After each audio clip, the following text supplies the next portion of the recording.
Olha só, meu nome é Audrey Santa Rosa Posa, advogada, especialista em direito previdenciário. Esse tema, 1117, do Superior Tribunal de Justiça, ainda não transitou em julgado, ou seja, ainda pode haver algum recurso para o Supremo Tribunal Federal, STF. Porém, vale a pena ressaltar que todas as pessoas que ingressaram com esse pedido ou que vão ingressar podem ter sim ainda o processo sobrestado, ou seja, suspenso, até que esse tema se decida de forma definitiva. Mas, ao que tudo indica, ele vai permanecer nessa assim, nós, como juristas, acreditamos que as chances dele permanecer exatamente no sentido da tese já fixada pelo STJ é muito grande, né?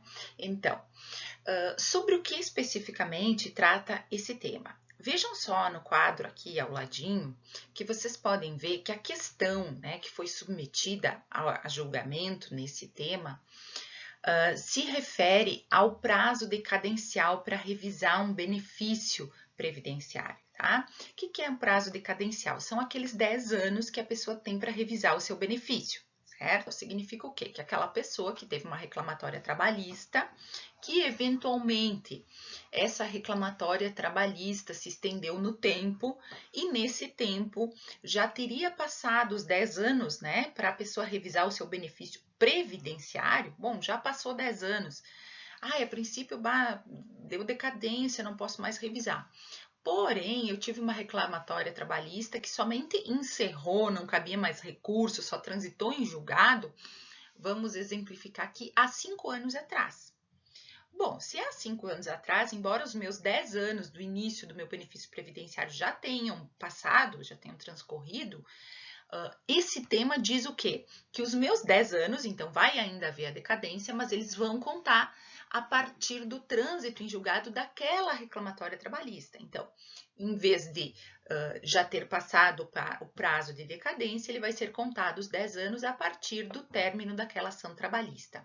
Então, é isso que está dizendo esse tema aqui, conforme vocês podem ver aqui, ó. Essa é a questão submetida a julgamento, né? E aqui, então, fala do marco inicial da fluência desse prazo, tá?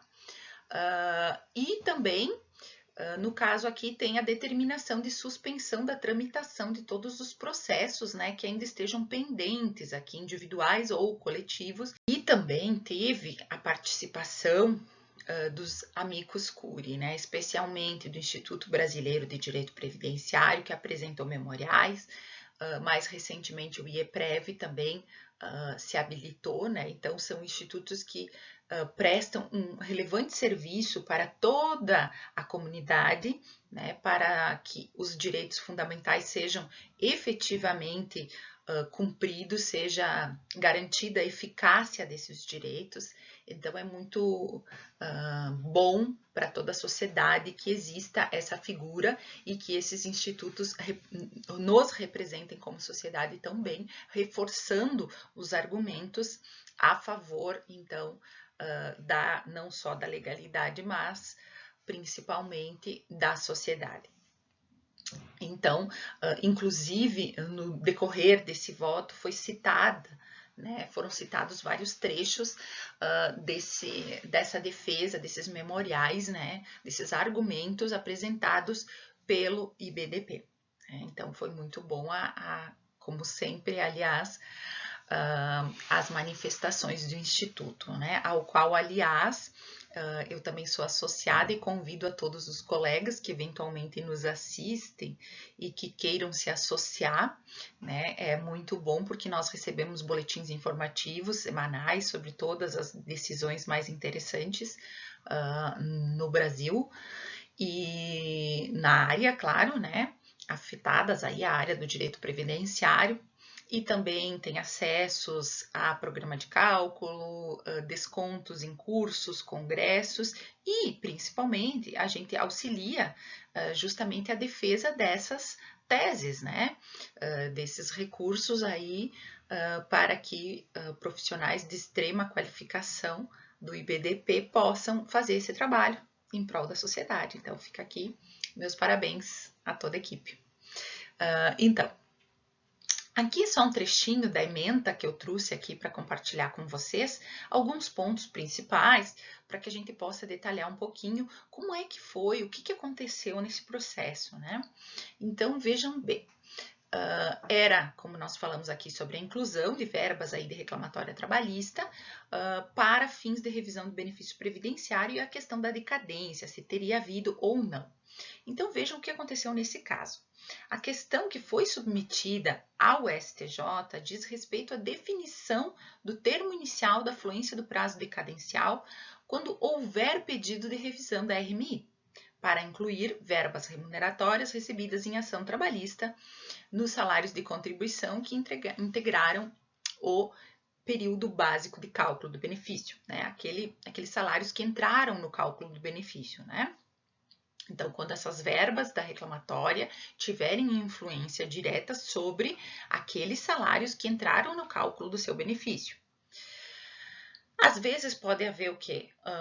Um exemplo só, né? Uma reclamatória trabalhista em que houve, por exemplo, um pedido de equiparação, um pedido de desvio de função, um pedido de reconhecimento de adicional, de insalubridade, de periculosidade, né? E tantas outras situações que acabam gerando um aumento, né, do valor recebido pelo trabalhador, e no caso aqui o segurado do INSS, que vai refletir no salário que foi considerado no cálculo do seu benefício, né?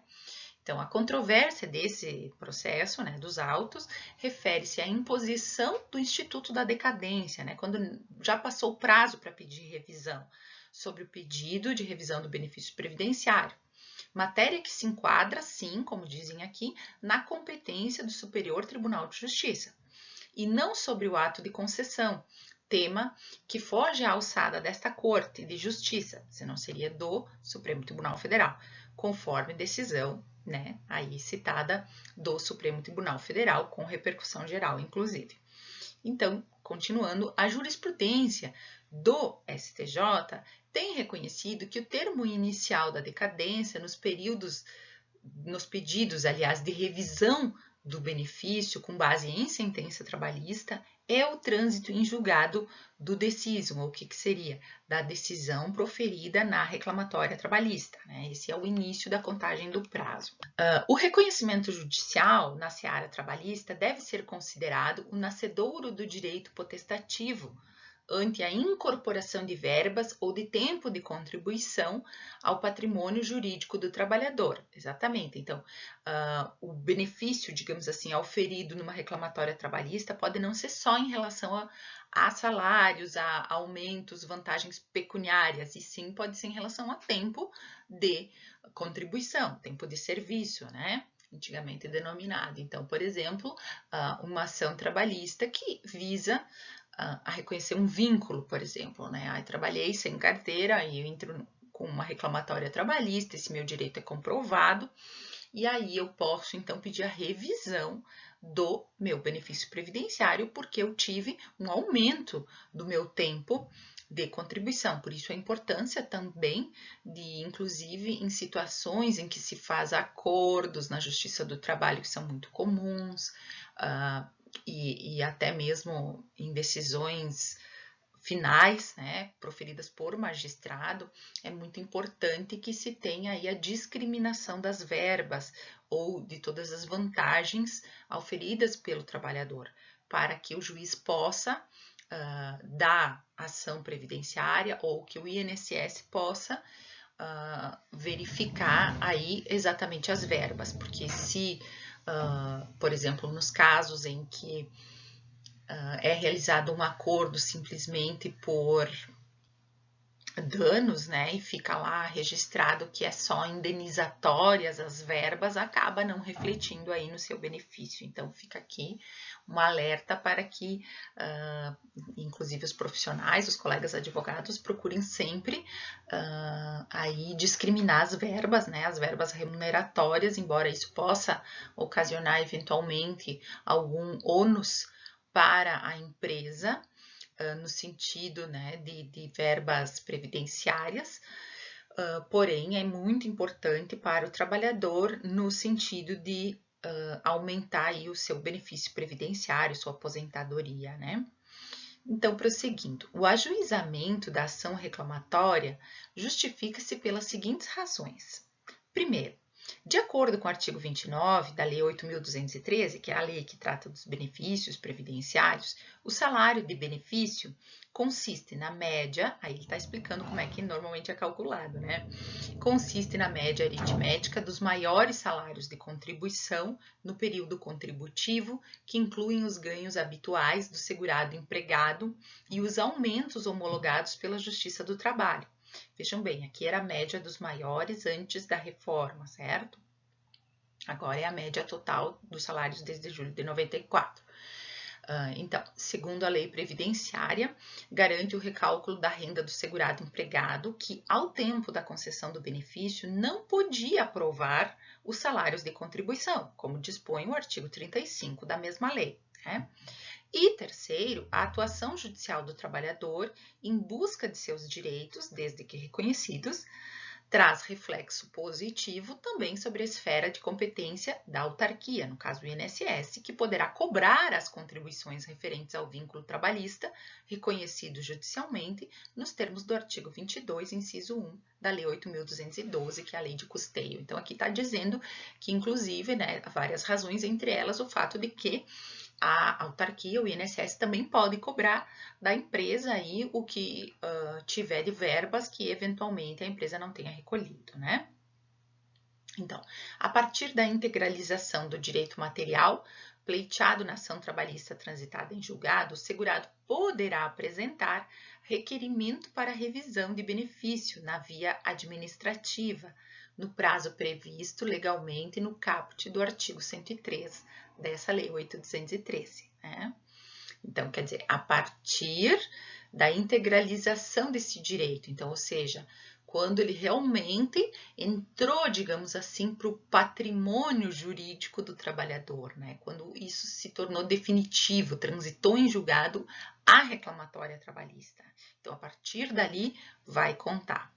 E aí diz, em casos como o da presente controvérsia, na qual houve a integralização do direito material a partir da coisa julgada trabalhista.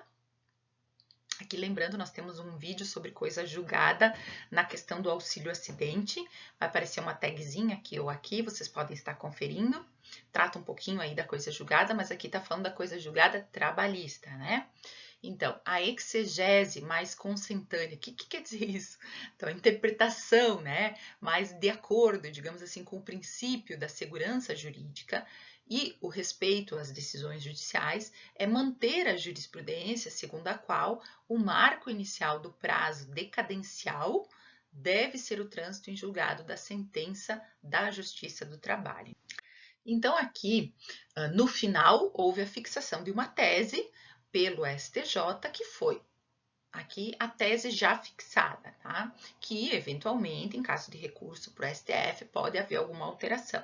Por ora, a tese fixada é a seguinte: o marco inicial da fluência do prazo decadencial previsto no caput do artigo 103 da Lei 8.213, que são os 10 anos para revisar os benefícios previdenciários, quando houver pedido de revisão da renda mensal inicial desse benefício previdenciário para incluir verbas remuneratórias recebidas em ação trabalhista nos salários de contribuição que integraram o período básico de cálculo do benefício, deve ser o trânsito em julgado da sentença na respectiva reclamatória. Tá? Então, essa foi a tese fixada. Então, vejam, podem acontecer casos em que o início, digamos, o prazo decadencial, se fosse contar só o início do benefício previdenciário, já teria esgotado. Porém, com essa tese, e se a pessoa teve uma reclamatória que somente transitou em julgado há pouco tempo, vai contar os 10 anos deste trânsito em julgado, certo? Eu espero que vocês tenham conseguido compreender um pouquinho, porque é um pouco complexo explicar, né, todos esses detalhes. Qualquer coisa que tenha ficado, alguma dúvida, comentem aqui que a gente vai tentando esclarecer para vocês, certo? Então era isso.